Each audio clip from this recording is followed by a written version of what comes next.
you enjoy your time here and find peace in the stories we tell. If you liked the story, don't forget to like, comment, and subscribe to support the channel. When my eldest brother, Elias, fell ill, his body became incredibly frail. While our grandfather was still alive, he invited a renowned physician to treat him. Thanks to those efforts, Elias barely managed to survive until the age of 18. The elders in the family all said that his body was far too debilitated, and if he did not marry soon, they feared he would hardly survive past the age of 20. Therefore, Mother searched far and wide, finally selecting a peasant girl from the outskirts of the capital named Hazel Lynn. On the day Hazel entered our estate, the entire Marquise of Ainvian's residence was hung with lanterns and decorated with flowers, looking absolutely resplendent. The guests arrived to offer their blessings, their faces beaming with joy, yet I felt that hidden within their smiles was something else entirely. I could not figure out what that hidden meaning was, no matter how hard I thought. So, I sought out Nanny Lou, who served by Mother's side.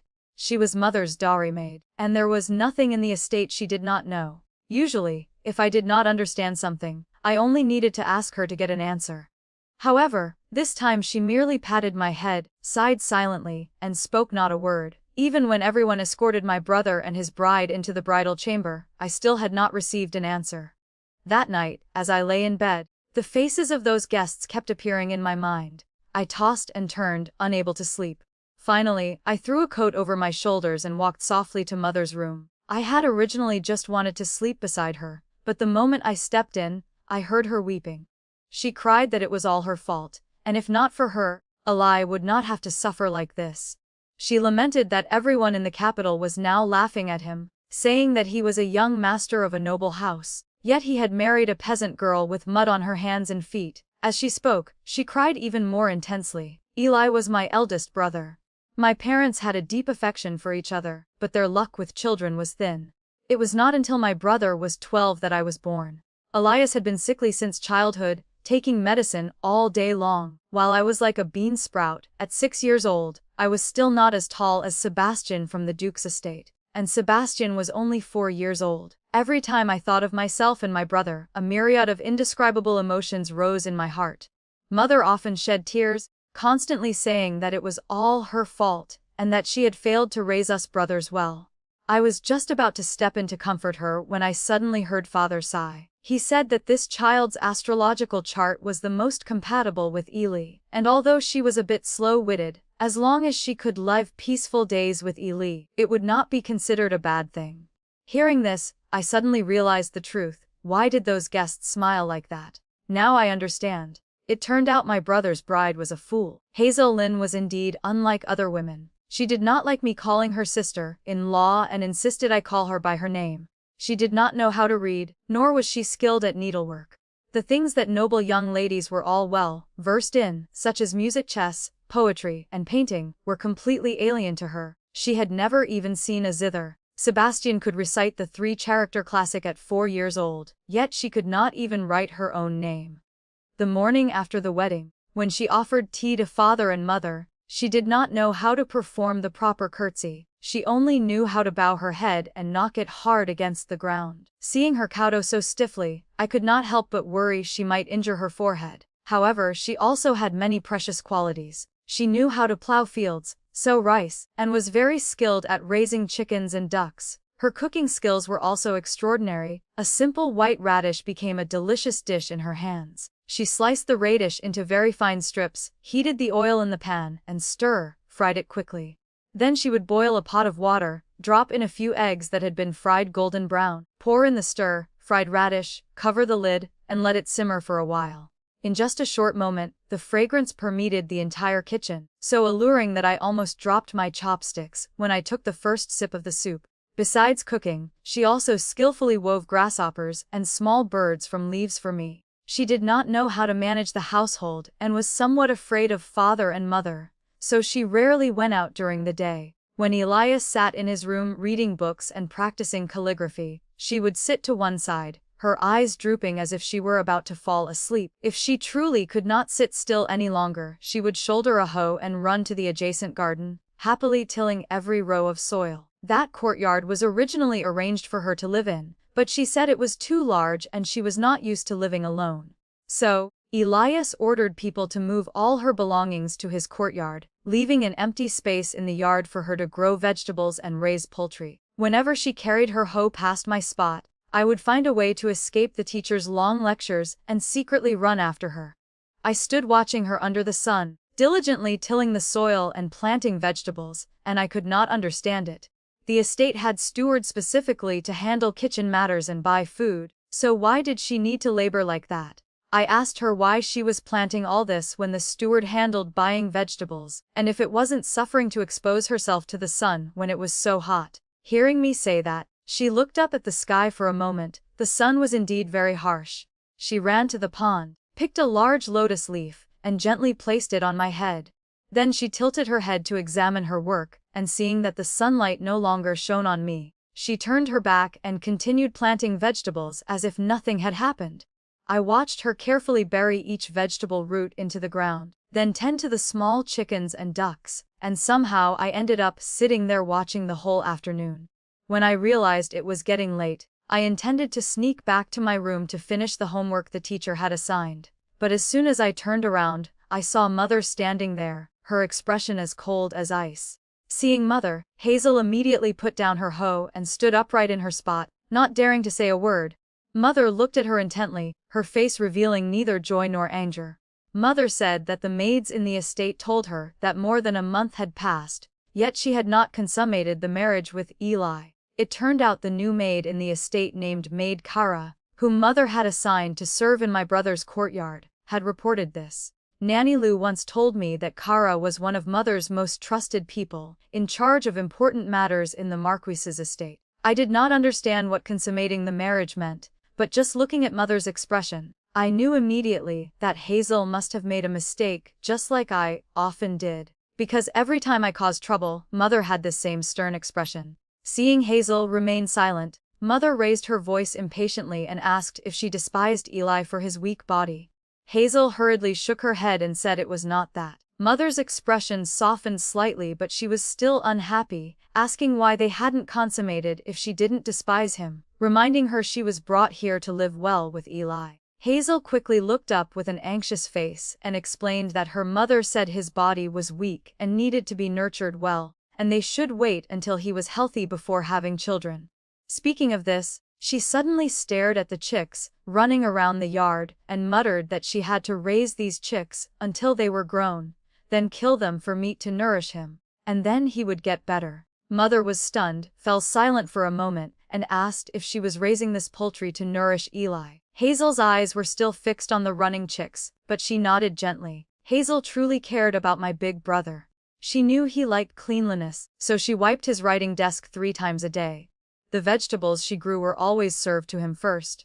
She carefully saved the eggs the hens laid, waiting until she had 20 before cooking them in various ways, sometimes steamed, sometimes fried, sometimes stir-fried, changing the flavor every day without repetition. She also refused to let my brother eat ginseng or deer velvet. The imperial doctors advised her endlessly, but she stubbornly argued back and refused to agree. The doctors lamented that the young master's body was so weak, asking how he could endure without potent medicinal herbs to support him. But Hazel, with a stubborn face, insisted he would not eat them. She told them to leave, saying she said no, so it was no. The imperial doctors stomped their feet in anger and finally had to go find my brother, but he listened completely to her. Since Hazel said not to eat it, he resolutely would not touch his chopsticks to it. Furthermore, she dragged my brother out to the vegetable garden, making him sit and sunbathe every day. Once I secretly snuck out there and saw my brother sitting quietly, watching her hoe the earth. Seeing me arrive, she picked a lotus leaf to put on my head as usual, fearing the sun would make me uncomfortable. However, throughout the entire summer, I never saw her shield my brother from the sun even once. When autumn came and the weather began to turn chilly, my brother could no longer just sit in front of the vegetable garden watching her work as before. I do not know where she found another hoe, but she called my brother to take off his shoes, roll up his trousers, and wade into the soil to plow with her. The strange thing was that Elias did not refuse at all, and when father and mother heard the news, they did not stop them either. It must be said that in the months since my brother stopped using ginseng and deer velvet, his body not only did not weaken but actually became somewhat rosier than before. Seeing this, Mother was overjoyed, turning to Father and laughing, saying it was fortunate he had stopped her from interfering in the couple's affairs. She remarked on how well they were living now. Before Father could reply, Mother continued to lament that she had initially worried Eli would despise her background, and feared she would be repulsed by Eli's weak body. Who would have thought the two children would get along so well, as long as the couple lived peacefully? Her heart was much more at ease. Father stroked his beard and replied faintly that he had already said Hazel's astrological chart was very compatible with Eli. Then he said nothing more. When winter arrived, the weather grew colder. Hazel's vegetable garden was soon bare, and the chickens and ducks were herded into the coop. She only let them out to forage when there was sunshine. No longer having to plow, she was freer than before, so she began rummaging through everything in my brother's study. Elias naturally did not like anyone casually entering his study, not even Father was an exception. But Hazel was different. She went in, touching this and that, making a mess of everything, yet my brother was not angry. He even personally taught her how to write, though her handwriting was truly ugly to the point of being unsightly. According to my brother, the ink trails left by newly hatched chicks running back and forth on paper were neater than the characters Hazel wrote. However, Elias had no intention of teasing her. On the contrary, he sometimes got angry in a way that showed he wanted her to improve, acting like a serious teacher holding a brush to correct every stroke, patiently teaching her to write. Whenever she appeared at banquets, outsiders always found ways to probe. Some asked how her family's harvest was this year. Others asked if any of her chickens or ducks had frozen to death in the recent heavy snow. There were even those who smirked and bluntly asked if she was happy being the eldest lady of the Marcus's estate. Their eyes were full of hidden meanings, so I hurriedly stepped forward to block them from her. Before I could open my mouth, she calmly answered every single sentence. She said the weather was good last year, so the harvest was better than usual, and the poultry were all healthy, although the snow was heavy. She had repaired the coop and added more dry grass, so none had frozen to death. She admitted that being the eldest lady was indeed hard to do. She did not understand the rules, nor did she know music, chess, poetry, or painting, so every time she went out, she was afraid of losing face for the estate and worried that they would laugh at her. She spoke those words with an incredibly serious face, without any other intention. The people who had just asked the questions all looked unnatural for a moment, and finally had to find excuses to leave.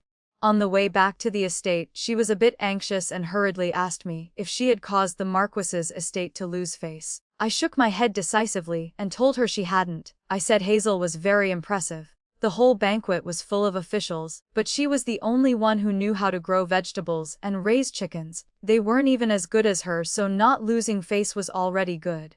After I said that, she sighed in relief. From that day on, she increased her writing practice from 1 hour a day to 2 hours.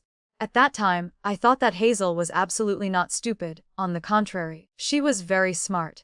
By the beginning of the following spring, her handwriting no longer looked like chickens scratching wildly on paper. At least it could be considered neat and readable.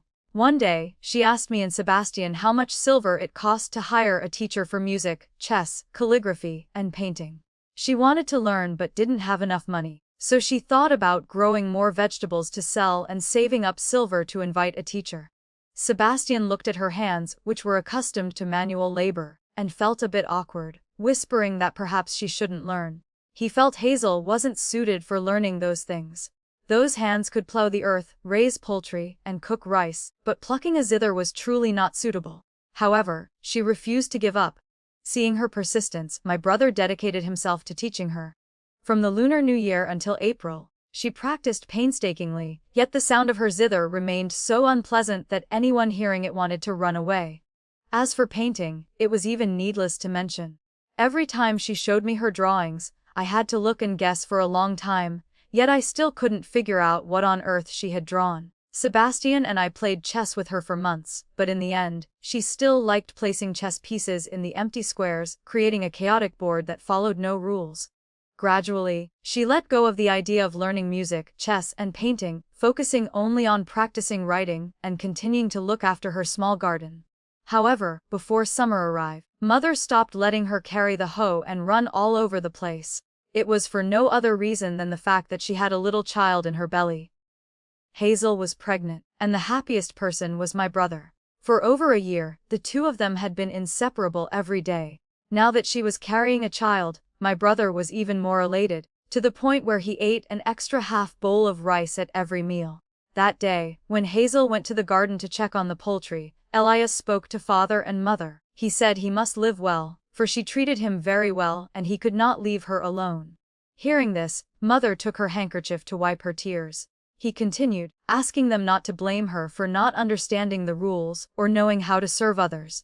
Whenever he mentioned Hazel, the usual coldness in my brother's eyes vanished. He said she was timid and had lived freely in the village since childhood. If not for marrying him, why would she have to endure so much ridicule and slander? He announced he had to leave for a few months and asked mother to take care of her. Hearing this, I was stunned and hurriedly asked where he was going. My brother patted my head, smiling softly, and told me Jasper song that he had to leave the estate for a while.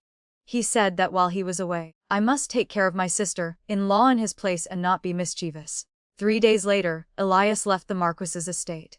At the farewell, Hazel stood by the steps, her eyes red. From that day on, every morning she stood before the great gate of the estate, gazing out at the main road as if waiting for something. Mother and father worried she was thinking too much, which would affect the pregnancy, so they took turns persuading her to rest early. But she would not listen. She stood waiting every day, always waiting for half an hour before returning to her courtyard to quietly tend the vegetable garden. Mother originally did not want her doing these tasks anymore, but seeing her standing there forever before the gate, she did not have the heart to stop her. That day, Hazel carried a basket of chicken eggs to my courtyard. She placed the basket of eggs in front of me and said softly for me to eat them. I looked down and counted. There were exactly 20 eggs. Looking at the basket, I suddenly had a thought and suggested we save them for when my brother returned. She immediately shook her head without hesitation, saying Eli would not return for another 70 days, and the eggs could not be kept that long, so I should eat them. Hearing her say that, I suddenly felt a stinging in my nose and almost shed tears. She was not good at calculations, yet she remembered clearly every day and hour my brother would return. I tried to suppress my emotions so as not to let tears fall in front of her. Pretending to go find my teacher, I quietly slipped away and sought out mother. I asked her when my brother would return, telling her that since he left, Hazel had become much thinner and had saved many eggs for him. Hearing me speak, mother's eyes glistened with tears, her voice trembling. I asked why she was crying if she was happy, and she claimed she was happy, not crying. Nanny Lou saw mother was emotional and pulled me outside. I curiously asked why mother was crying. Nanny Lou sighed softly and replied that the madam was crying half for the young master, and half for the young master's wife. Then she told me many things. It turned out that my brother had left the estate for 3 months to treat his illness. Before grandfather passed away, he had found a divine physician in the south, Dr. South.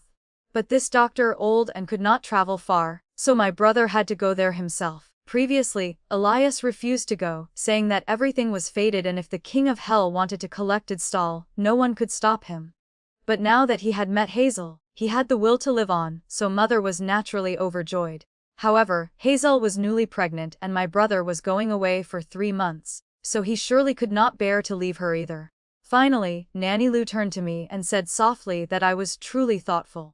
She remarked that the young master's wife was afraid of the Marquise and the Marchioness, but she was not afraid of me. She asked if I could frequently stay by the young master's wife's side and take care of her while the young master was away. I nodded without hesitation and said that was only natural. In the days that followed, I kept Hazel company every day. When she practiced calligraphy, I sat beside her and practiced too. When she planted vegetables, I also stayed by her side to lend a hand. Sometimes Sebastian came over to play and worked with us. Days and months passed just like that, and the curve of the fetus in Hazel's belly gradually became obvious. However, my brother had not yet returned when the capital fell into turmoil.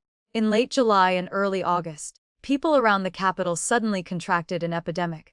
The imperial court immediately investigated the cause, but before the source could be found, many people in the city had already been infected. The imperial doctors said that those infected would first vomit and suffer continuous diarrhea, followed by a persistent high fever, and no medicine was effective. They would hold on like that for 7 or 8 days before finally breathing their last. In a short period, both inside and outside the imperial city were plunged into panic. Hazel did not clearly understand what an epidemic was, but hearing that it was very dangerous outside, she ran straight to father's courtyard. Usually, she was afraid of father. Every time they sat down to eat together, she dared not move her chopsticks too much. Later, when father discovered this, he limited his appearances in front of her. Today, seeing her actively seek him out, father was a bit surprised, thinking she was feeling unwell. He asked if she was unwell somewhere. Hearing that, her tears fell like rain, one hand holding her belly, the other pulling father's sleeve. She choked out, asking for Eli to come home. Just a few simple words, but father immediately understood her feelings. He nodded solemnly and told her to rest assured, as he had sent people to fetch him a few days ago. He said Eli would return in 10 days at the latest. Hearing these words, Hazel gradually felt at ease. But before 10 days had passed, my brother returned. As soon as she saw him, she beamed with a radiant smile, her eyes filled with joy. Hazel happily pulled my brother into the courtyard, pointing at the rows of lush green vegetables, then looking at the flock of chickens and ducks running around the yard, smiling and saying they were all saved for him. Seeing that her eyes and heart held only him, my brother was overjoyed, but their happiness did not last half an hour. Elias suddenly vomited and his stomach cramped violently. As soon as father heard the news, he immediately ordered someone to summon the imperial doctor and simultaneously ordered people to separate my brother and Hazel. Hazel refused, tears filling her eyes. Father patiently persuaded her, saying that Eli had contracted the disease and since she was pregnant she absolutely could not stay near him. He told her to wait until he recovered, saying it wouldn't be too late for them to meet again then. Hazel's eyes were red, her hand rubbing her belly, but she still said not a word. Seeing her pitiful appearance, father also felt reluctant in his heart, but in the end, he still had to firmly separate the two. The imperial doctors arrived quickly, all covering their faces with cloths, constantly entering and exiting my brother's courtyard. Before long, people in the estate sealed off my brother's courtyard, and everyone who returned to the capital with him was quarantined. The imperial doctors diagnosed that my brother had also contracted the epidemic. Hearing the news, mother cried until she could not breathe. His body had just recovered, why did he have to encounter this calamity again? Compared to mother, who nearly collapsed, father was much calmer. Following the imperial doctor's advice, he personally led people to sprinkle disinfectant powder throughout the estate and ordered people to strictly guard Hazel and me. Without his order, no one was allowed to go out casually. But no matter how careful they were, my brother's illness grew more severe day by day. Initially, he only suffered from vomiting and diarrhea, but then a continuous high fever began, and no medicine could break the fever. The imperial doctors shook their heads helplessly, turning to father to say they had done their best. Hearing this, mother fainted 3 times that very day, barely waking up with great difficulty. As soon as mother woke up, she cried and begged the imperial doctors, pleading with them to save her son. She cried that he had been sickly since childhood and had struggled so hard to live a little better. She asked how they could let him die like this. She said as long as he could get well, she would rather be the one infected. The imperial doctors all knew how much effort the Marquis's estate had spent over the years just to protect the eldest young master's life. But at this moment, the person who had fallen ill was not just the eldest young master. Countless people had lost their lives to the epidemic. Even in the Imperial Medical Bureau, some had passed away in frustration because they could not treat it successfully. The imperial doctors had no other choice but to prescribe medicine to maintain my brother's weak breath. Then they immediately left the estate, rushing to the Duke of Ying's estate. It was said that the number of infected people in the Duke of Ying's estate was many times higher than in our Marquis's estate. That night, after the imperial doctors left, Hazel used a chair to smash the window and climbed out.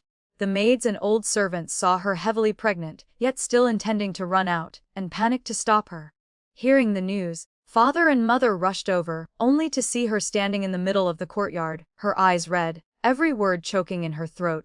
She said she wanted to see Eli. Mother turned her head away, trying hard to wipe her tears, and father also choked up, saying in a low voice that she could not see him. She could only stand under the corridor and talk from a distance. Hearing this, mother looked at him in surprise. Father said nothing more, only turning to his trusted steward to order him to watch over the young mistress and absolutely not let her come into contact with Eli. After Hazel went to my brother's courtyard, Mother threw herself into Father's arms, sobbing uncontrollably. She cried while pounding his chest, too choked up to speak. She asked how he could do that. She couldn't continue the words that followed, but I knew what she wanted to say, and I also understood why Father did so. Because my brother was not going to make it, Father couldn't bear to hide it from her any longer. Today he let her go to my brother's courtyard, simply because he wanted to let them say their goodbyes. But no one expected that Hazel would take advantage of the moment when the maids and old servants were distracted to rush straight into the room, pushing the door open.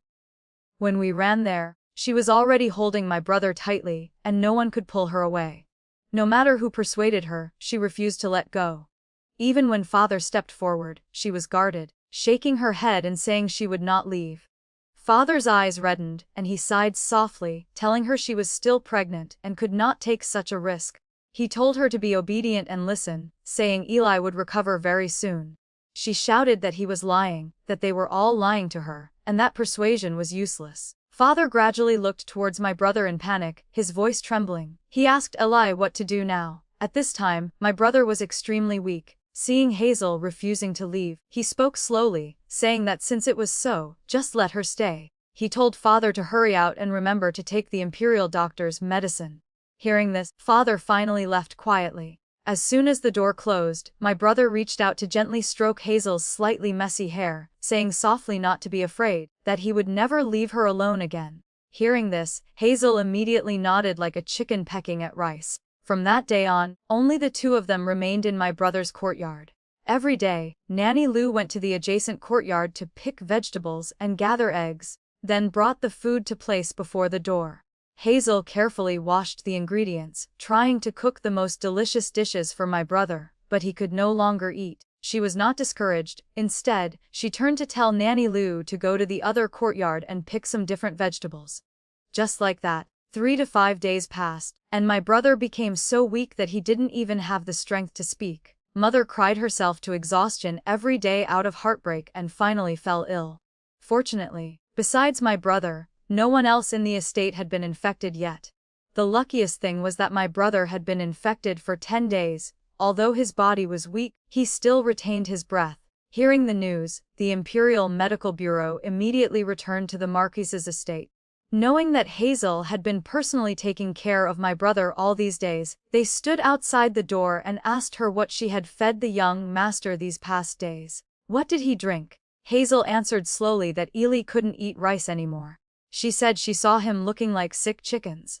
So she made food just like she would for feeding chickens. She recounted that previously, whenever chickens got sick, they would also droop and lack vitality. Her grandmother had taught her how to care for sick chickens, and in the end, most of them survived. Thinking that the imperial doctors had no method either, she treated my brother like a sick chicken. Hearing this, the imperial doctors were all stunned, but very quickly someone noticed an anomaly. The young mistress had been by the young master's side for 5 or 6 days. Was there anything strange about her body? Logically, a person in close contact with a patient for a long time without taking preventive medicine would sooner or later be infected. Even those who took preventive medicine still got sick in the end, but Hazel was an exception. She showed absolutely no signs of infection, which made the imperial doctors overjoyed. They left a few people standing outside the door day and night to meticulously record her daily life and diet, and at the same time, they tried applying her method of treating sick chickens to humans. Not long after, good news arrived. Although Hazel's method could not cure the disease, it could prolong the patient's life, giving the Imperial Medical Bureau more time for research. But even so, the epidemic grew more serious day by day. In less than half a month, the capital fell into chaos. To control the situation, the emperor ordered every family in the capital to close their doors tight, forbidding casual entry and exit. But just 3 days after the decree was issued, half the people in the Marquis's estate had also fallen ill. Father and mother were both bedridden, and the imperial doctors who had stayed in the estate had also returned to the Imperial Medical Bureau. It was said that the imperial doctors were so busy their feet didn't touch the ground. In a 24-hour day, getting 2 hours of rest was already a rare occurrence. The capital was in turmoil, and the Marquis's estate was no exception. Father, mother, and my brother were all seriously ill, and even the trustworthy stewards couldn't get up. Finally, Only Nanny Lou was left in the estate to support the situation. That day she brought medicine to Mother, but Mother vomited more than half the bowl after just one sip. Nanny Lou was so panicked she burst into tears, crying that the madam couldn't leave them servants behind. She said she had followed her since childhood, and if she just left like that, what would the eldest young master and the second young master do? And what would this servant do? While she was confused and didn't know what to do, Hazel suddenly snatched the medicine bowl from her hand, held Mother's chin, and forcefully poured the medicine in. When Mother wanted to vomit, she forced her to drink a second time. Just like that, for several consecutive days, Mother finally managed to keep her life. Although her face was extremely haggard, she was still breathing. Before my brother returned, Hazel had never had a moment of leisure.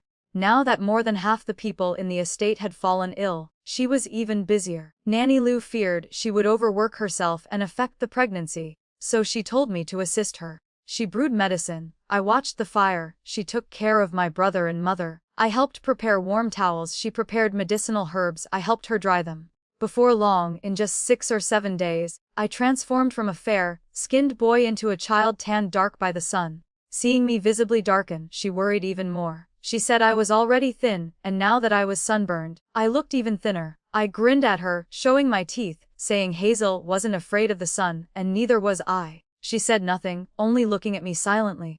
That evening, during the meal, Hazel said nothing, just quietly cooked 2 extra eggs for me. 2 days later, the Imperial Medical Bureau came looking again. They followed closely behind Hazel, constantly asking the young mistress to think if her grandmother had taught her any other methods, saying that now only her method was still useful. They said the epidemic was getting more serious, and more people were dying every day. The Imperial Medical Bureau had turned over every medical book but still couldn't find a cure. They explained that Hazel's method could help patients hold on, but the number of sick people was too large. If a cure wasn't found quickly, they feared half the capital wouldn't survive. Hazel shook her head, saying her grandmother had passed away and hadn't taught her any other way. When she was small, her parents were busy farming and working at the docks to support the family. Therefore, she had lived with her grandmother since childhood. It wasn't until her grandmother passed away that she returned to her parents. Everything she knew was taught by her grandmother. Hearing her say this, the group of imperial doctors looked at her with anxious desperation. They asked her to try and see if she could think of any other measure. Hazel understood that this matter was extremely critical. She handed over the care of my brother and Mother, Nanny Lou, and went alone to the poultry yard. She decided to use chickens and ducks to test treatment methods. Entering the yard with her were 4 or 5 imperial doctors. But she had only been in the yard for 3 days, when news came from the palace that the Empress and the Princess, who was less than 3 months old, had both been brought out of the palace. The best imperial doctor in the Imperial Medical Bureau said gravely that the Empress and the Princess were both infected, and medicine had no effect. He said if the 2 of them didn't survive, he feared all of them would find it hard to keep their heads. To preserve their lives, they could only risk everything on one attempt. The Imperial Medical Bureau implored the Emperor to grant them one last chance. They wanted to let Hazel test her method. The Emperor had already heard about her saving people. Although he hesitated a bit, he finally issued a decree for the Empress and the Princess to enter the Marquis of Ainvian's estate. From then on, Hazel's test subjects, besides the 38 chickens and ducks in the yard, also included the Empress and the Princess. The imperial doctors were trembling with fear, but she was not panicked at all. When to brew medicine, how much to brew, how much to administer, she controlled it all personally. The imperial doctors could only stand aside and take careful notes. For the first 2 days, the Empress and the Princess were so weak they breathed out more than they breathed in. The number of chickens and ducks in the yard also decreased from 38 to 26. Another 2 days passed, and the Empress could speak 3 sentences in a row. Although the Princess was still weak, her crying was louder than before.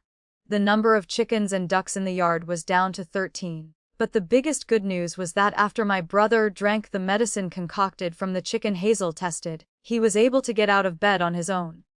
3 days later, my brother's appetite gradually improved and he even said he wanted to eat meat. That day, Hazel carried an old hen in one hand and a knife in the other. walking calmly towards the kitchen. Just as my brother and mother recovered, the Empress and the Princess also gradually recovered. The imperial doctors sighed in relief and admired Hazel deeply, but they had no time to say anything more, hurriedly taking the prescription back to the Imperial Medical Bureau. After the Imperial Medical Bureau left, the Empress and the Princess remained at the Marquis's estate.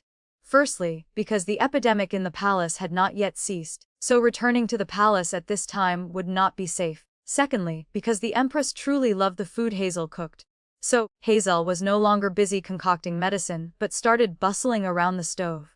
She liked cooking soup the most. Sometimes it was crucian carp soup, sometimes old hen soup, sometimes mushroom soup, and sometimes bone broth. When Hazel cooked soup, the broth was white and thick, fragrant and rich. Just one sip and you could feel an incomparable freshness. The Empress only needed to taste it once to love it, and not want to put down her chopsticks. She curiously asked Hazel where she learned such great skills, saying even the royal chefs in the palace couldn't compare. Hazel still didn't know the proper etiquette, but she knew the person in front of her was the Empress, so when answering, she definitely had to follow the rules. So she instinctively knelt down, intending to kowtow. The Empress was startled and hurriedly helped her up. She said Hazel was the savior of her and the princess, and also the savior of the common people under heaven. She said if not for Hazel's medicine, mother and daughter would likely no longer be in this world. Therefore, she didn't need to stand on ceremony and could just talk normally. Hazel dared not be rude. Even though the Empress said so, she still didn't stand up but only turned her head to look at father and mother. Father understood and laughed, nodding gently. Only when she saw father had given permission did Hazel stand up and reply that this was taught to her by her grandmother. She said cooking required patience. One could not be hasty or messy, just doing it slowly, the delicious flavor would come naturally. Hearing this, the Empress nodded in satisfaction, then turned to look at my parents, saying happily that the Song family was indeed blessed to have such a virtuous daughter-in-law. By the time the Empress and the Princess left the Marquis of Anvian's estate, the weather had turned cold and order was restored in the capital, no longer chaotic as before. Not long after, a decree came from the palace awarding Hazel, and exceptionally conferring upon her the title of mandated Lady of the Third Rank. From then on, no one in the capital dared to mock her anymore. After the epidemic, everyone in the Marquis's estate looked visibly thinner. Hazel looked at my brother, whom she had worked so hard to nurse back to a bit of flesh, now thin to the bone again, and determined to cook 4 meals a day to nourish him. She brought small fish freshly caught from the river, cleaned them, sprinkled a little salt to marinate in a small tea bowl, waiting for it to absorb. When the oil in the pan heated up, she started cooking. Hazel cooked braised fish. She sprinkled a little salt at the bottom of the pan, then placed each marinated small fish in one by one. Waiting for one side to turn golden and crispy, she carefully flipped the fish, keeping the fire low to let the flavor soak in. Waiting for both sides to be cooked through, a mouth-watering aroma spread throughout the kitchen. She poured in a little sauce, covered the lid, and stewed for a moment. Before turning off the stove, she sprinkled some chopped green onions. A rich, fragrant aroma wafted out, and the flavorful braised fish dish was complete. Every time she made this dish, from father and mother to my brother, everyone ate 2 full bowls of rice. Compared to the rich braised fish, mother particularly loved the seaweed salad Hazel made. She soaked dried seaweed until it expanded, cut it into thin strips, blanched it, and then took it out to drain. She heated oil, poured it over chili powder, black sesame, minced green onion and garlic, added a little fragrant vinegar, and mixed it well to make a sauce. Then she poured the sauce over the seaweed, tossing it lightly so the flavor was absorbed evenly. With just that simple dish, my mother could eat 3 meals of plain porridge, completely different from her usual small appetite. Hazel was busy in the kitchen every day, and the whole family ate more fully, everyone becoming healthy. In a flash, it was the end of the 12th lunar month. Everyone had gained a little weight, and she was about to give birth. Hazel gave birth at midnight. I still remember clearly. My brother was always calm, yet when he heard her cry of pain in the delivery room, he panicked so much he couldn't sit or stand still. At that moment, I understood that my brother loved Hazel far more than father and mother imagined, or perhaps it wasn't just simple affection. But at that time I had just turned 8, and didn't yet understand what love was. Since having Hazel, my brother feared death. Now with my nephew born, he feared it even more. So once every 3 months, Elias asked father to invite the imperial doctor to check his pulse. Only when it was confirmed that his body had fully recovered could he rest assured to continue reading. While my brother read, Hazel sat beside him embroidering small beads. By now, she knew needlework, learned from the eldest lady of the Duke of Ying's house. When Hazel first came home, few people in the capital regarded her highly. However, after the epidemic, she became a distinguished guest. Any family holding a banquet sent an invitation. At first, she didn't dare go alone, afraid of losing face for the Marquis of Anvian's estate, always dragging mother or me along. Although I was a boy, because I was young, no one paid attention. Later Hazel realized the ladies in the capital treated her with utmost respect, even calling her a benefactor. Although she didn't fully understand, she gradually became less timid. For my nephew's 1-month celebration, she sent invitations to all the ladies. That day, not only the noble ladies but even the Empress personally came to attend. It was during this time that Hazel learned quite a few things from the ladies, including embroidery. In the second year, since my nephew learned to call for tea, my brother became the third graduate, the third highest rank in the imperial examination, and was granted an official title. Hazel wasn't very excited when she gave birth, nor was she overly jubilant. But when my brother passed the exams and could enter the court to take office, she was so happy her eyes curved into crescents. The day my brother returned with father after his first court session, she immediately killed a large rooster to hold a feast. As the whole family sat around the banquet table, I suddenly remembered what she once told mother. She had said her mother told her that her husband's body was weak and needed to be nourished well, and only when he was healthy could they have children.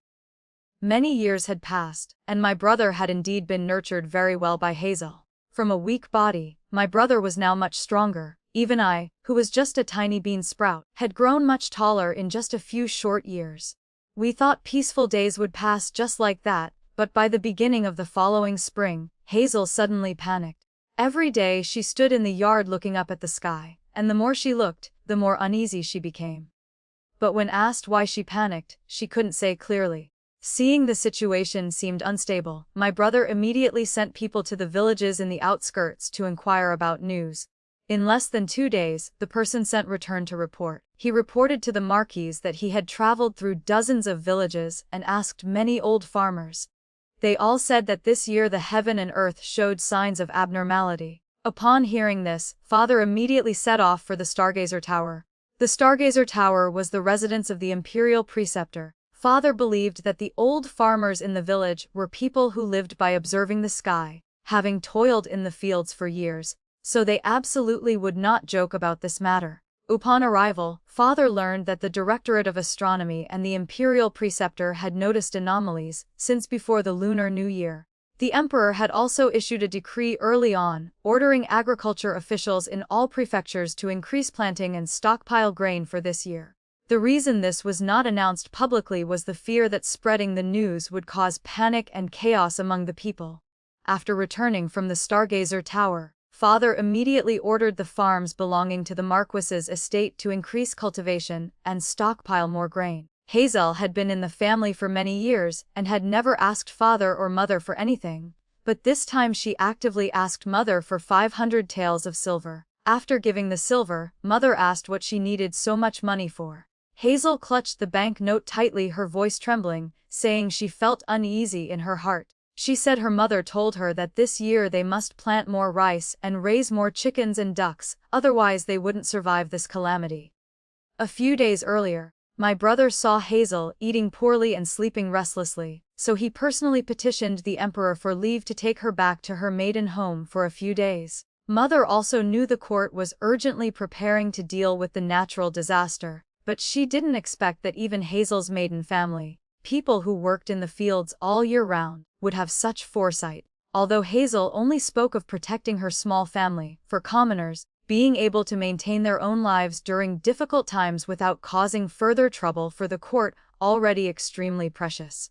Therefore, for a whole month, mother stayed by Hazel's side helping her arrange everything. She used 300 taels of silver to buy several acres of high-quality wet paddy fields, and another 20 taels to buy a whole flock of chicks, ducklings and goslings. Not only that, she also released fish fry into the 2 lotus ponds in the estate, and begged father to find someone to dig 2 more water wells in the backyard. In addition, my brother ordered people to clear 2 plots of land for her to have a place to grow vegetables and medicinal herbs. With great difficulty, everything was arranged when the sky suddenly poured down rain incessantly, not just the capital, but it seemed half of the great dynasty was submerged in continuous rain. The rain grew heavier every day, more persistent every day. The civil and military officials went to court daily, and then hurried back, while Hazel was busy setting up rain shelters for the vegetable garden at home. By then I was 11 years old, and in the countryside, I would count as half a laborer. So I followed closely behind Hazel, helping her with one task after another, and we struggled to hold on until early May. Father reported that most of the Jiangnan region had encountered a great flood. In some places, there were 3 flash floods within a month. Crops were submerged in water. Many villages were scattered, and countless commoners' houses were swept away by the fierce currents. The ministers of the 6 ministries divided themselves to set off for Jiangnan, some to provide relief to the victims, others to manage the reconstruction of houses. Among the civil and military officials in the court, not a single one had a moment of leisure. My brother and father were also dispatched to the southern region, and half a month passed since they left without any sign of their return. Mother and I worried day and night, yet Hazel remained calm without a hint of confusion. Seeing her like that, I couldn't help but feel strange, so I asked Hazel if she didn't miss my brother at all since he had been gone for so many days. She looked up at the sky, silent for a long while, then replied that the rain was about to stop. Sure enough, 2 days later, the sky cleared and the clouds dispersed. From then on, for half a month, the capital saw only blazing sunshine. Seeing this, Mother couldn't help but exclaim that although Hazel was young, she was like those old farmers who were proficient in weather signs. She could predict rain or shine just by looking up at the sky, which was truly admirable. Hazel smiled shyly and replied that it was all taught by her grandmother.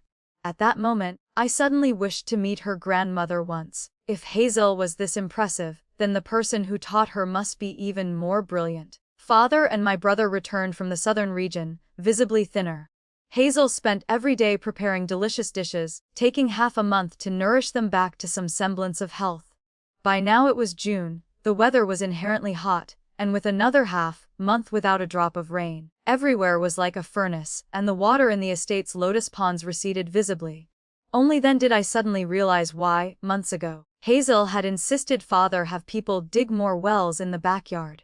It turned out that when the great flood descended, she had already foreseen that a severe drought would follow immediately after. I began to worry. But this time Hazel was much calmer than months ago. As soon as the rice in the fields ripened, she immediately led people to harvest it, drying it for several days until it was completely dry before storing it in the warehouse. On the day the grain was stored in the granary, she waded into the lotus pond herself, caught several fat fish, and made a whole fish feast for the family.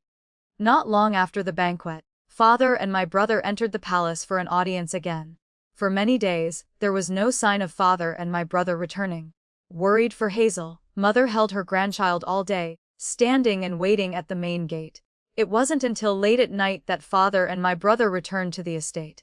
As soon as she saw him, Hazel immediately hugged her grandchild and rushed over, her face clearly showing panic. She asked Eli what had happened. My brother sighed softly and said that a great drought was ravaging both the northwest and the southwest, and the emperor had ordered him to set off for the northwest. His voice dropped as he slowly continued, saying that this time, he feared he might not be able to return until next year. Hearing this, Hazel lowered her head, silent for a long time. When she looked up, her face was full of tears. She choked out that he had once said he wouldn't leave her behind. My brother hugged her tightly, his voice also trembling slightly. He said the northwest was very dangerous and she couldn't go with him, but told her to rest assured he would definitely return. This time, it wasn't just him setting off. The Duke of Ying and the Duke of Bai were also going, along with several generals who had fought for many years on distant battlefields. Although I was young, I understood that this drought was perhaps even more serious than the Great Flood before. Or perhaps this was not purely a natural disaster, otherwise, why would those great generals have to take troops with them? Perhaps that place was already in chaos. I speculated many things but dared not breathe a word to Hazel. I was afraid if she knew, she wouldn't eat or sleep, only wasting away further. However, even though I didn't speak, she remained ceaselessly worried. Since my brother left, her appetite had decreased significantly. Her spells of dazing off became longer than before, and in just half a short month, she became visibly thinner. One night at the end of July, she suddenly let her hair down and rushed straight to Mother's courtyard, her face pale, her breathing chaotic. She kept calling out for Eli. Her voice trembled as if she had just experienced extreme panic. She kept repeating those few words, her voice choking and shaking. The nanny following her hurriedly knelt and reported that the young mistress had just had a nightmare, seeing the Marquise in danger. Hearing this, Mother's face went pale, and she immediately ordered someone to write a letter to send to Father.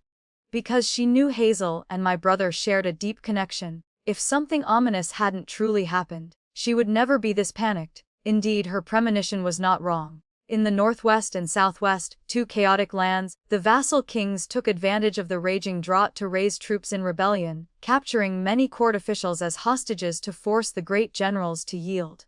To protect Father, my brother took two fatal sword strikes. The blades nearly pierced his heart. The northwest was far away. By the time the news reached us, it was already half a month later. No one could be clear about the actual situation there. For the first time, Hazel donned official attire and stepped into the imperial palace. She begged to go to the northwest, but how could the emperor let a weak woman with no weapon in hand go to a place of dangerous warfare? He immediately ordered the empress to take her out of the palace, but Hazel immediately knelt before the empress, tears falling like rain. She begged Her Majesty to let her go to the northwest. She said her husband was about to not make it, and she must see him. She said even if she lost her life in the northwest, she was willing to personally bring him home. Speaking to this point, she kowtowed while crying. Every knock on the ground sounded dull and heavy.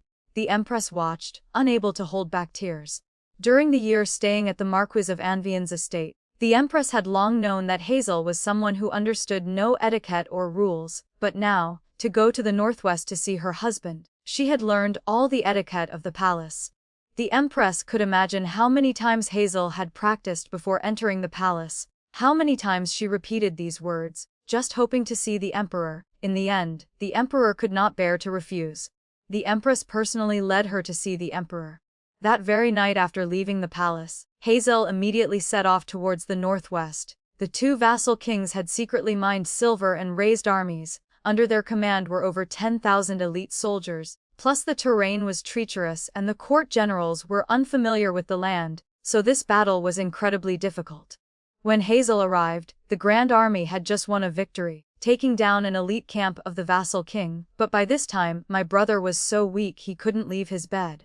Many doctors said he could only hold on day by day. Every day on the battlefield, there were countless critically injured soldiers, and the doctors had to prioritize saving them. They only left Hazel some medicinal herbs and hurriedly left. Everyone said Hazel was a fool, but she clearly understood the doctor's meaning. Yet, she never had any intention of giving up. Every day, she diligently cleaned the rot and pus from my brother's wounds. Afraid my brother would be in pain, she took a smooth wooden stick and put it in his mouth, telling him to bite it so the pain would lessen. Having said that, she started working. When the great epidemic raged, she treated my brother like a sick chicken. Now, she treated him like a mischievous little bird that had climbed a high tree, fell and broke both legs and wings. After cleaning the wounds, she carefully applied the medicine. Persisting like that for 7 or 8 days, my brother's injuries finally improved somewhat. As his injuries healed, his appetite improved accordingly. That evening at twilight, hearing my brother's stomach rumble, Hazel took the dried meat she brought along and cooked it into soup for him. The day my brother recovered, the two vassal kings were also beaten back successively. Father happily ate 2 large bowls of porridge, smiling as he said that since they were beaten back, the court would surely win, and within no more than 3 months, they would be able to return to the capital in triumph. But Father forgot that although the court won the battle, the drought had not ceased. The northwest and southwest had seen no rain for half a year. The common people here not only lost their harvest but also suffered the chaos of war. The court sent more than half its officials to assist, but the situation could not yet be turned around. However, Hazel was no longer as panicked as before. When my brother's injuries hadn't healed, she stayed by his side day and night to care for him. When my brother went to the front lines to assist the court, she stayed in the rear cooking, washing, and caring for the elders who lost their homes due to the fires of war. The couple divided the work like that, doing their best to help the people. Until spring came and they returned to the capital in triumph with the Grand Army. On the way back, my brother held tightly onto a bamboo teething stick belonging to his little nephew in one hand, and squeezed Hazel's hand with the other, his heart full of emotion. He spoke in a gentle voice, asking Hazel if she knew that actually, she hadn't just saved him 3 times. Hearing this, Hazel asked in confusion if it wasn't just 3 times. My brother nodded, smiling slowly, and said that if she hadn't married into his family, he feared he would have left this world long ago. That was the first time she saved him. When the epidemic raged, she risked her life to treat him. That was the second time. This time, disregarding danger to travel to the northwest to find him, that was the third time. Hazel was momentarily stunned, then asked when the other times were. My brother just smiled and didn't answer, only emphasizing that without her, he would have gone to the Yellow Springs long ago. However, Hazel never thought this was her merit. She just mumbled that her mother had said she must nourish him well. Just a simple sentence, but in chaotic times when everyone feared death, she did not. Even while pregnant, she decided to stick closely to my brother. While others hoped for peace in the capital, only she, with her small body, decided to go straight to the northwest. Hazel pulled my brother back from the gates of hell. I still remember clearly the day he and she returned to the Marquis of Anvian's estate. Mother led her little grandson, crying and laughing at the same time, and father's eyes were also red.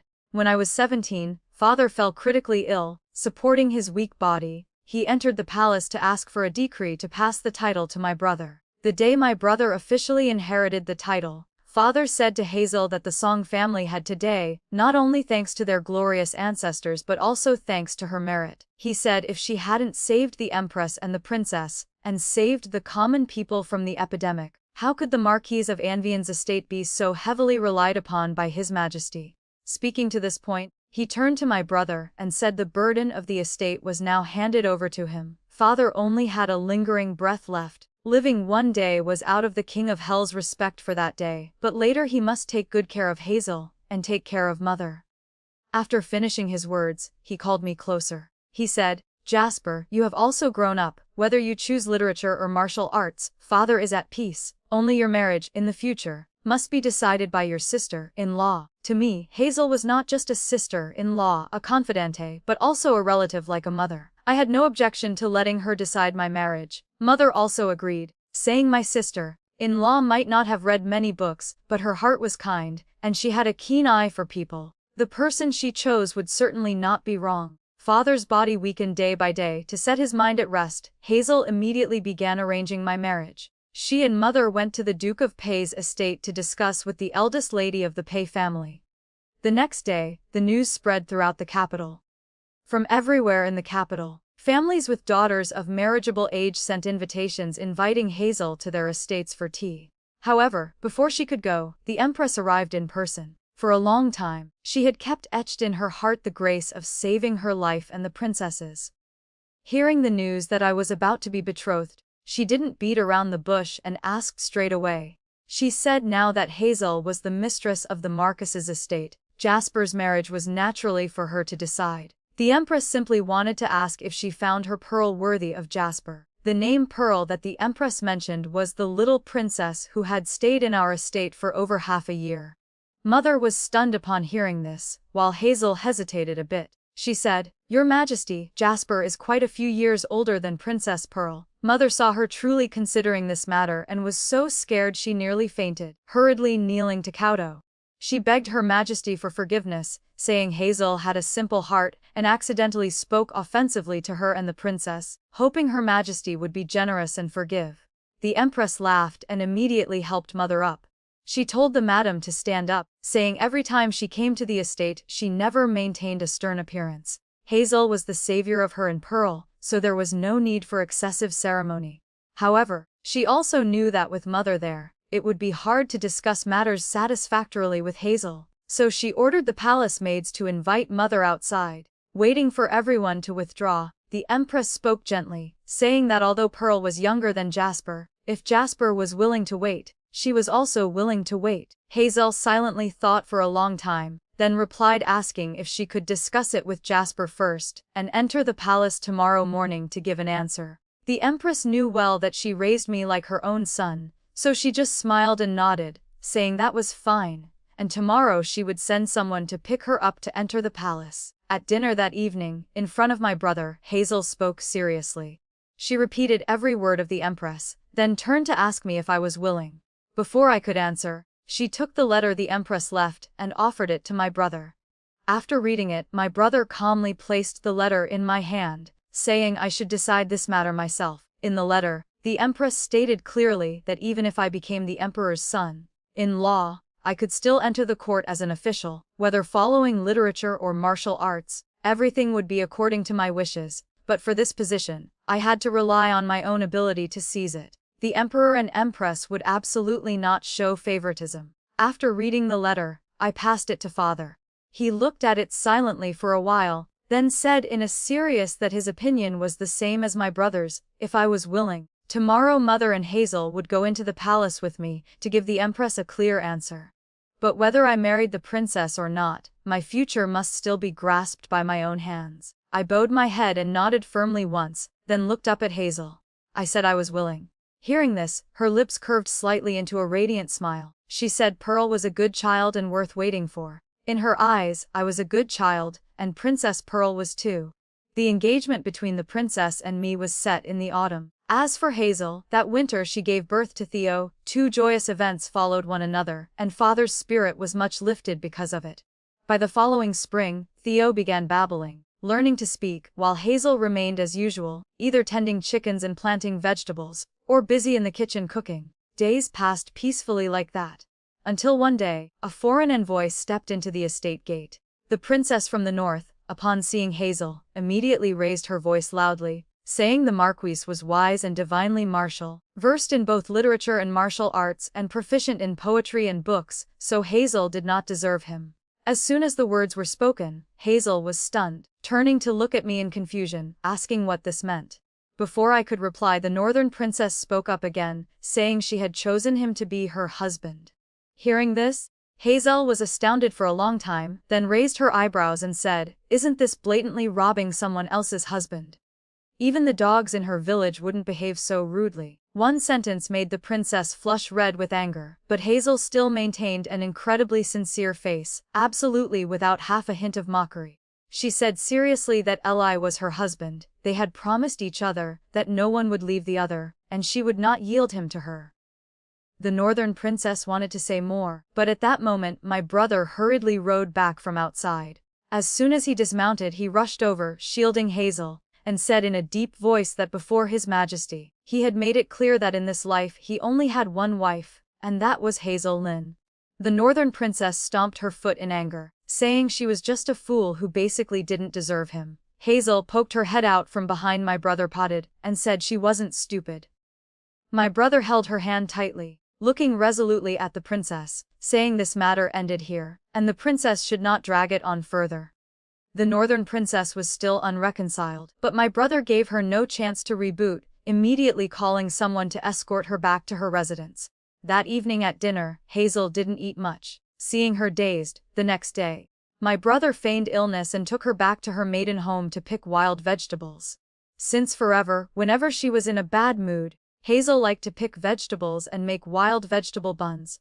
That day, as my brother bent down to pull each sprig of vegetables under the bright sun, he tilted his head to look at Hazel sitting under the shade of a tree, smiling and saying that not to mention the northern princess, even a fairy from the heavens couldn't compare to her. He said in his heart, she was the best, and besides her, he needed no one else. When Hazel left her maiden home, her face was still heavy with sorrow, yet when she returned, a smile bloomed on her face as fresh as a newly opened flower. Seeing the couple so affectionate, mother couldn't help but be moved, turning to father to lament that these two children had been married for 10 years, and she had never seen them quarrel once. When Hazel first entered the door, her heart was filled with 100 worries. Now looking back, even if one day she and he passed away, there was no need to worry anymore. People often said a virtuous daughter-in-law brings prosperity for 3 generations. Mother felt Hazel was exactly such a virtuous daughter-in-law. In the 3rd year after Princess Pearl and I became engaged, father and mother passed away one after another within 3 days. At that time, I had just followed the Ministry of Revenue to Jiangnan and couldn't return in time. All funeral arrangements were handled by my brother and Hazel. By the time I returned to the capital, it was 3 months later. That day, Hazel led her 2 nephews to the main gate to welcome me. Seeing the hair at her temples speckled with silver, my eye sockets suddenly stung, and tears couldn't be held back from falling. She was still as she was in the old days, reaching up intending to pat my head. But I was now taller than my brother, and she couldn't reach, so I bent down so she could touch me. Her fingers gently stroked my hair, her tone gentle as years ago, saying a man must not shed tears. For 3 consecutive days, Hazel changed the menu daily to cook for me. Even though I was now a confidant of the crown prince, in her eyes, I was still just that little bean sprout from the past. Afraid I didn't eat enough in Jiangnan, she killed a chicken every day to nourish me. It must be known that these chickens were all raised specifically for my brother. Over the years, no matter how I pleaded, at most she only killed 1 for me a month, the rest were reserved for my brother. Even the 2 children couldn't compete for a share. Knowing that next month I had to go down to Jiangnan again, she busily prepared from early on. She harvested all the young greens in the garden, blanched them in boiling water, then dried them. Half the chickens and ducks in the coop were slaughtered by her, all processed into spicy preserved food for storage. Dried fish, dried shrimp, everything was packed into a large bundle, and there was also my favorite tune paste. She had also prepared 2 large jars, which she had painstakingly returned to the countryside to pick and pickle since early spring, just because she knew I liked it. Before I set off, my brother personally asked for leave to join Hazel in seeing me off for a distance. Watching the 2 of them busy with their hands and feet, stuffing this and stacking that onto the carriage, a soreness rose in my heart. I wanted to cry but dared not. Hazel smiled, patting my arm gently. She said Jasper would be married in 2 more years, being a grown man, he shouldn't shed tears. My nephew Theo babbled, calling me second uncle, saying father said I was only going for 3 months this time and would definitely be back before early spring next year. The child was still too mischievous, seeing me shed tears. He raised his chubby hands to his face, making a gesture of shaming me, making everyone burst into laughter. As the carriage gradually moved away, I turned back to look and saw them still standing at the main gate, waving incessantly. I didn't understand why the cold wind of early winter today didn't make my heart feel cold. I thought father and mother were gone, but my brother was here, Hazel was here, and my 2 nephews were here too. Perhaps that was why, despite the freezing weather, my heart felt incredibly warm. I went down to Jiangnan again. It was the 2nd year after Princess Pearl and I married. By this time, there were a few more silver threads in Hazel's hair. But like all those years before, she still worried I wouldn't eat enough in that land of abundance. So she busily loaded large and small bundles onto the carriage again. Besides those items, she also stuffed a red lucky envelope she had prepared into my sleeve. I involuntarily laughed and cried at the same time, telling my sister-in-law that I was married and no longer a child. She narrowed her eyes in a smile, saying it was necessary. She said her mother once taught that whenever traveling far, one must have a red lucky envelope on their person to pray for good luck. Pearl, who was pregnant at the time, also smiled gently and said, "Husband, since your sister-in-law has instructed, you should just listen." Since it was my wife's word, how dare I argue? I had to carefully put away that red lucky envelope. Since Pearl married me, she had always lived at the Marquis of Anvian's estate and never left. Even after marrying me, Pearl hadn't returned to the princess's estate to stay for long. For over a year, whether I was home or not, she managed the estate affairs together with Hazel, taking care of everything thoroughly. Now that there was about to be another child in the house, not just me, but Hazel and my brother were also full of anticipation. I bid farewell to them one by one, reluctant to leave, and went down to Jiangnan again.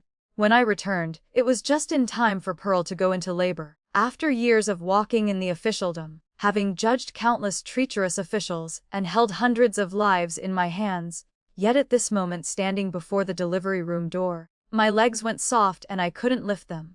At that moment, I understood why years ago, when Hazel gave birth to my eldest nephew, my brother was so worried he couldn't stand firm. Compared to my confused panic, Hazel was even calmer than mother had been. That year, she commanded the maids to boil water and invited several doctors to stand by outside. The midwife was also ready in the room, even the diapers for the baby, she had prepared fully in advance. As soon as the child cried out, she held him out for me to see. She told me to come quickly, saying from now on I was a father too. I tremblingly received the baby from her hands, seeing his features resembling pearls, and my heart instantly turned as soft as water. Hazel saw I couldn't tear my eyes away and laughed, saying the house would be even livelier in the future. Indeed, since the day she stepped into the Marquis's estate, this place had never had a quiet day. 20 years passed, although father and mother were gone. The estate was still as bustling as in the old days. I suddenly remembered what father once said: having Hazel as the mistress of our house was a great blessing. A few days later, I recounted those words to my brother. My brother looked over at Hazel, who was tending the flock of chickens, his eyes filled with tender affection, and said, "Need it be discussed? Having her as a wife is the greatest luck of my life." Side story: Elias Song's confession. Since childhood, my body was weak, constantly plagued by illness. Living until today was entirely thanks to the doctor's prescriptions. Although the Marquis of Anvian's estate was a prestigious noble family in this capital, no noble young lady was willing to marry a sickly person like me. I thought my fate was set, that I would soon have a short life and leave this world. Who would have expected mother to arrange a marriage for me? On the wedding day, she cried until her eyes were red, her voice choking. She said, "Eli, it is mother who has failed you. If you were not my child, perhaps you would be healthy like everyone else, and could marry a lady of equal social standing." I knew that all along she blamed herself because I was born weak, and because of me, many noble ladies rejected the match, unwilling to marry. But I never thought that way. I comforted mother, only then did she stop grieving, and said softly that this girl came from a humble background, just a peasant daughter from the countryside, but her horoscope was extremely good. She said she and father had gone to the great national temple to inquire, and the abbot also said this was a good match. Speaking to this point, she suddenly stopped, saying no more words. I knew well what she wanted to say. After all, the news that the legitimate son of the Marquis of Anvian's estate was marrying a foolish girl had long spread throughout the capital. I just smiled and told mother that since she didn't despise me, why should I despise her? I truly did not despise Hazel. To be more precise, she didn't despise me, and that alone was a blessing from heaven. Although many years have passed, I still remember that wedding night as if it were imprinted on my mind. At that time, I thought that since this body couldn't hold on much longer anyway, and she had become my wife, I should at least leave her a child. With a child, she would have some anchor to stay in this Marquis's estate. But what I didn't expect was that she refused me. I thought she despised me. But no, she just smiled seriously and said her mother had instructed that my body must be nurtured well, and we could only have children when I was completely healthy. I stared at her blankly, and after a long while, I asked how she planned to nurture me. Mentioning this, her eyes brightened with excitement. She said she knew how to grow vegetables and raise chickens and ducks. Her mother said stewed hen was the most nourishing for the body, so tomorrow she would go to the market to buy chicks to raise, and when they grew up, she would stew them all for me to eat. After speaking, she added that the chicken eggs were also for me to eat entirely. That night, she chatted ceaselessly, from how to raise chickens and plant vegetables to how to stew chicken to make it most delicious. She talked so much I couldn't believe this was the girl the world rumored to be foolish.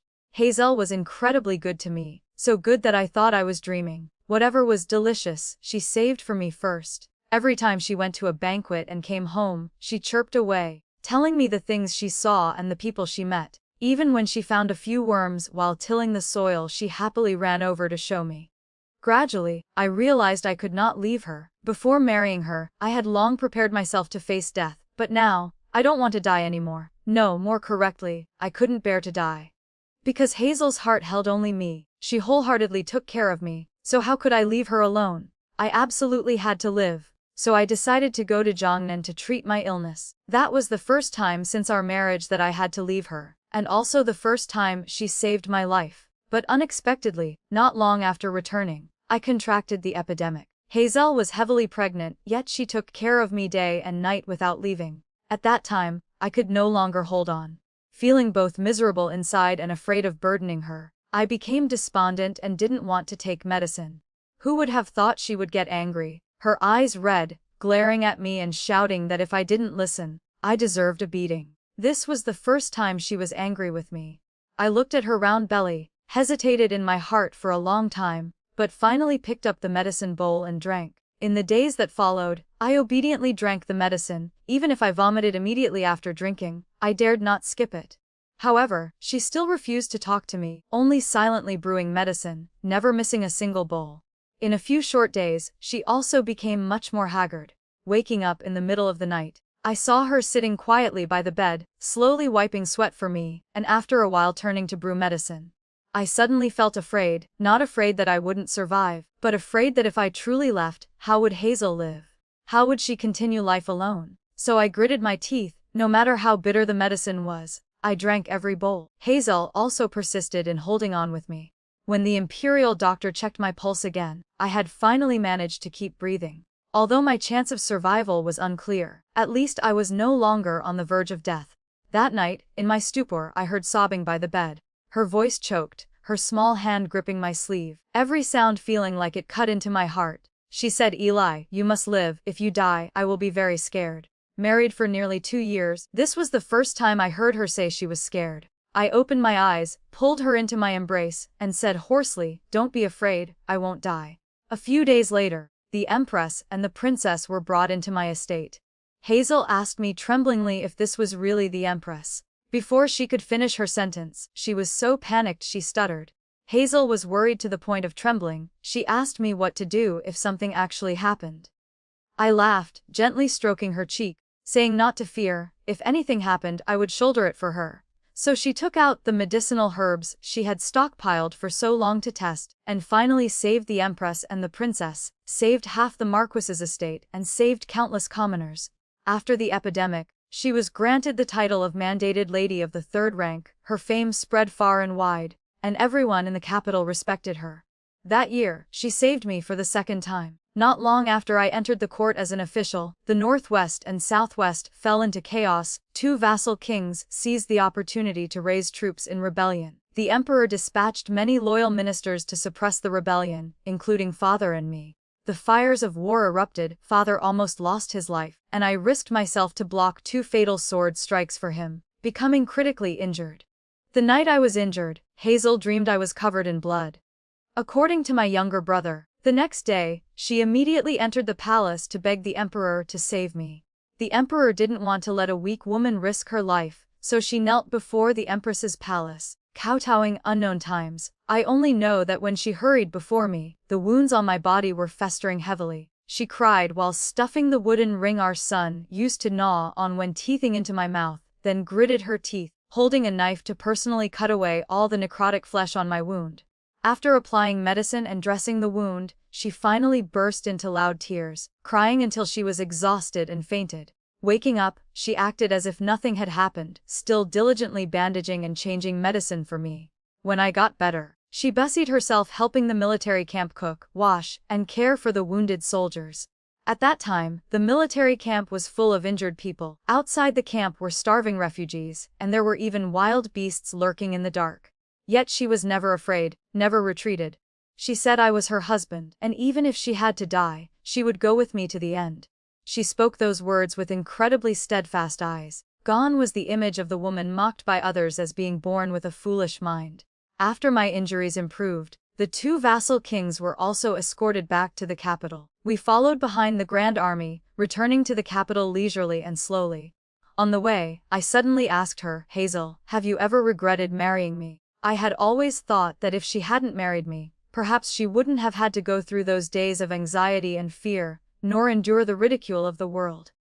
After all, I had returned to the countryside with her a few times. The people in the village were honest and simple, smiling gently when they saw her, and no one ever mocked her. After asking, I couldn't help but feel tense. I knew her life in the Marquis's estate was no longer as carefree and happy as before, but her answer left me stunned for a long time. She said when she first married, she was really scared. She was afraid I would despise her for being stupid, afraid I would criticize her for being clumsy. The noble ladies covered their mouths and laughed when they saw her. They thought she didn't know what they were laughing at. But she understood it all. They laughed at her for being stupid, laughed at her for being rustic, laughed at her for not knowing music, chess, poetry, and painting, assuming she didn't deserve me. Speaking to this point, she looked at me seriously and said but she had never regretted marrying me. Her mother said I was her husband. I treated her well, and she treated me well, and that was enough. That day I held her hand tightly, every single word was etched deep in my heart. I asked, Hazel, do you know? Actually, you didn't just save me 3 times. She opened her eyes wide, looking at me blankly, not understanding why I said that. But she didn't need to understand, it was enough that I knew. The first time she saved me was giving me the hope to live on. The second time was that year when the epidemic raged, and the fourth time was just now. Every word she spoke contained sincerity, like warmth seeping into my heart, making me feel my heart warmed. At this moment, I not only wanted to live on but wanted to live for a very long time. For a long time, I wanted to win a higher mandated title for her, wanted to open a bright future for our son, and wanted to be by her side for this entire life. If the time comes for us to pass away, I only hope she goes before me. Because I know if I go first, she will definitely suffer heart-wrenching pain. I don't want her to endure that agony. Side story. Princess Pearl and little Theo. I knew that if not for the eldest lady of the Marquise of Anvian's estate, I fear I would not have lived to this day. When I was 6 or 7, the Empress often took me to the Marquise of Anvian's estate to pay respects to the eldest lady. She was a kind woman, skilled at cooking. Every time I visited, she personally went down to the kitchen to cook the fish soup I loved most. She also led me to the vegetable garden to catch worms, and the Empress never stopped us. Every time we left, she made us take a hen. She told Her Majesty that stewed hen was best for nourishing the little princess's body. The Empress never refused what she gave, and furthermore, since she instructed how to prepare it to suit the taste, the Empress would definitely cook it for me herself. Years passed, and it was time for the Marquise of Anvian's estate to arrange a marriage for their second son, Jasper. At that time I wasn't even 15, yet the Empress personally went to the Marquise of Anvian's estate to arrange my engagement with the Song family's second son. Although I loved that eldest lady very much, there were many young masters in the capital more talented than him. I asked the Empress why it had to be the second son of the Song family. The Empress only replied that in this world, a woman who loved children like her, she feared there was only Hazel Lynn. Marrying me into the Song family meant I would never have to suffer grievances in my life. At that time, I didn't believe the Empress's words. I was the most favored princess of the court, so not just the eldest lady of the Marquise of Anvian's estate, but even the eldest lady of the Duke of Pei's estate had to be polite to me. However, after marrying into the Song family, I understood that the Empress's words were true. The eldest lady, Hazel, treated me truly well, so well that it wasn't just simple affection because I was Jasper's wife, but she truly loved me like blood kin. Afraid I wouldn't be used to it when Jasper went down to Jiangnan, she took me with her to play every day. In her eyes, I was still just a child. Even though I had given birth to 2 children, she still pampered me like a daughter. She patted my head the way she often patted Jasper's head. She also let me lie on her lap to act spoiled and roll around. Whenever there were delicious snacks, she definitely saved a portion for me. But then, not long after, she was gone. That night, the entire Marquise of Anvian's estate echoed with sounds of mourning, but my eldest brother shed not a single tear. I quietly asked Jasper, didn't big brother love sister-in-law the most? Now that she was gone, why didn't he cry? Jasper patted my head, sighing, saying, silly girl, how could he not be heartbroken? It was just that he was heartbroken to the point of shattering, with no tears left to shed. The night before Hazel's funeral, my eldest brother also passed away. When Jasper and I buried them together, I suddenly realized the implication in Jasper's words from years ago. On the way back to the estate, I leaned my head on my husband's shoulder and said softly that later, if the time came for us to pass away, he must go before me.